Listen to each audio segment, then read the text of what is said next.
Matthew, everyday audiophile, music lover, beer enthusiast. Now, as always, we're going to get started with the drink. Today is the Avondale Brunch Punch Shandy.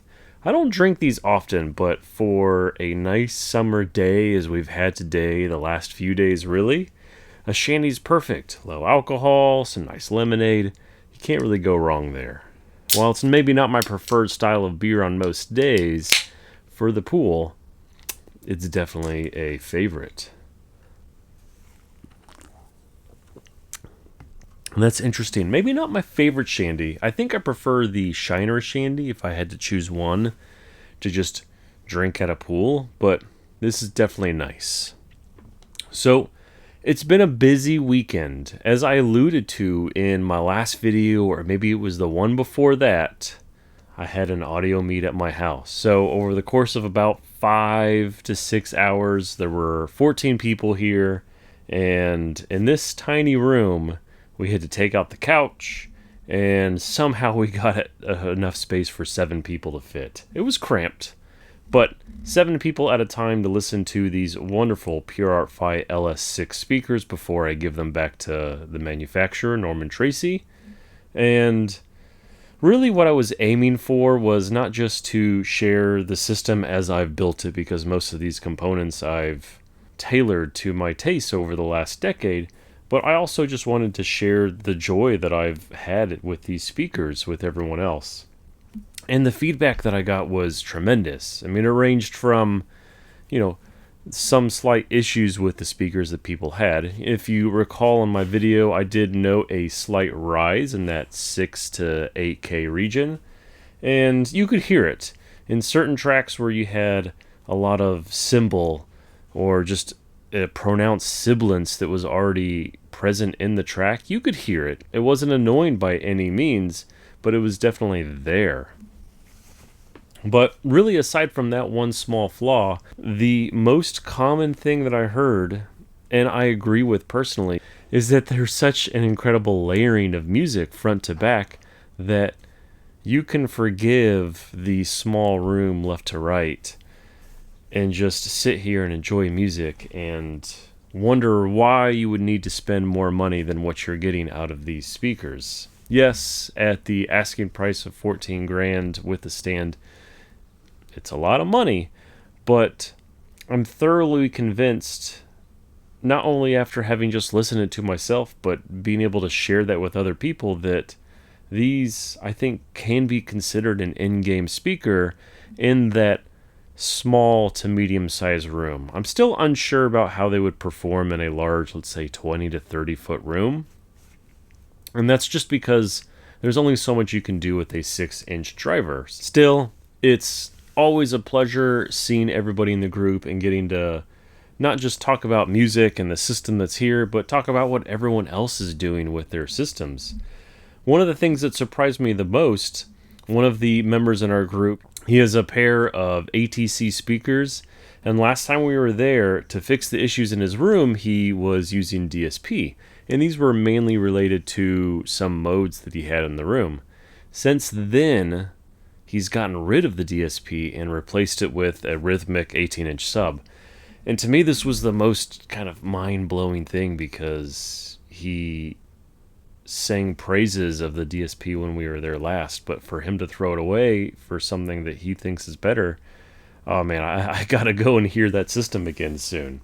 But back on topic, just getting time to spend with everybody and shoot the shit and see what everyone is up to, what music they're listening to, that is truly the best part about these get-togethers. And I can't wait for the next one, which just so happens to be next week, so that is going to be exciting.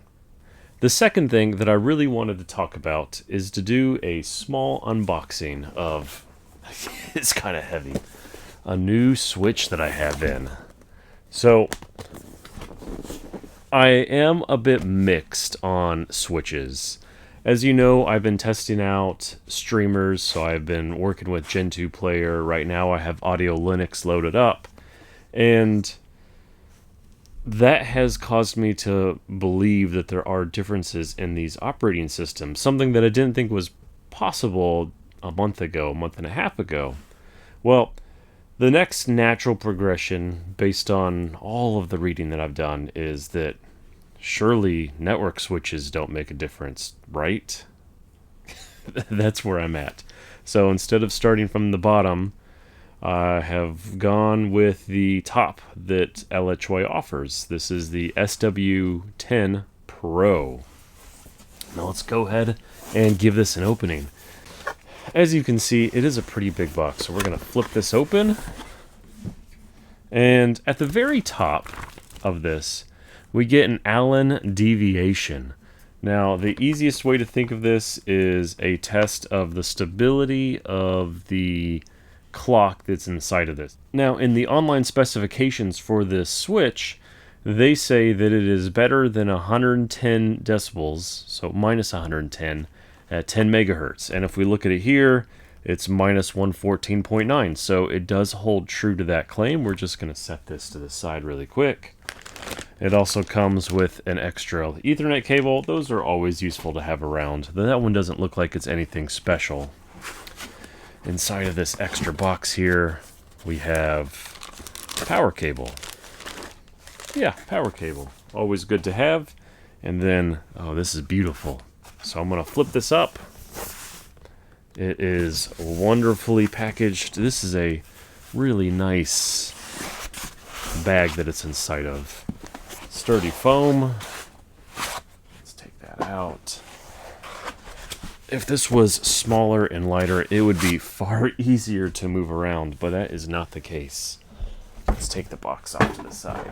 So, here we have a nice bag that this is in. So we're just going to undo the lace here. And let's take it out.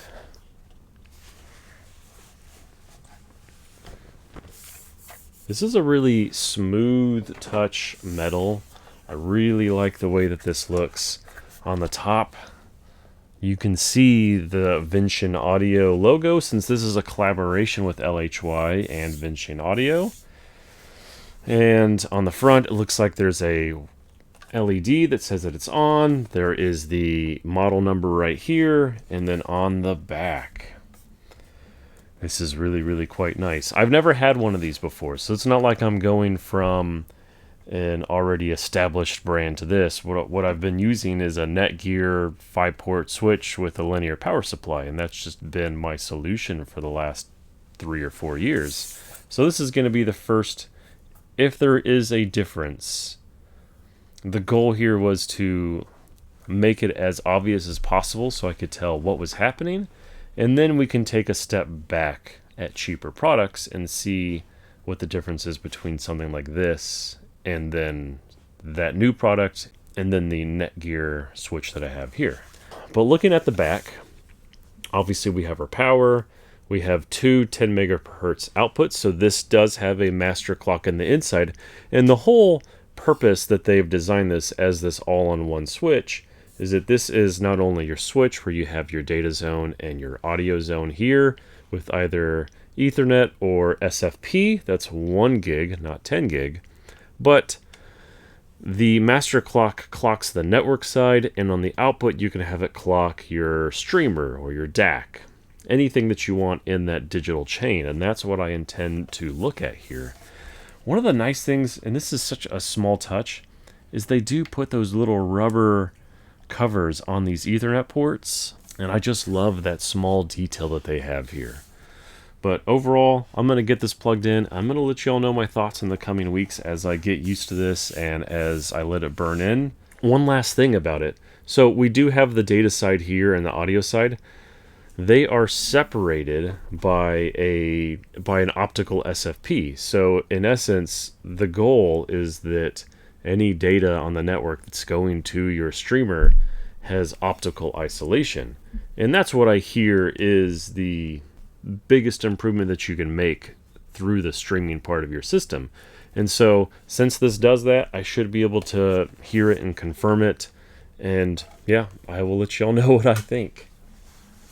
But with that, this is a little bit shorter of a video. Not much else to say other than it was an awesome time this weekend with everyone in the group. And I can't wait to see y'all again next week. But until then, I'll see y'all later. Cheers.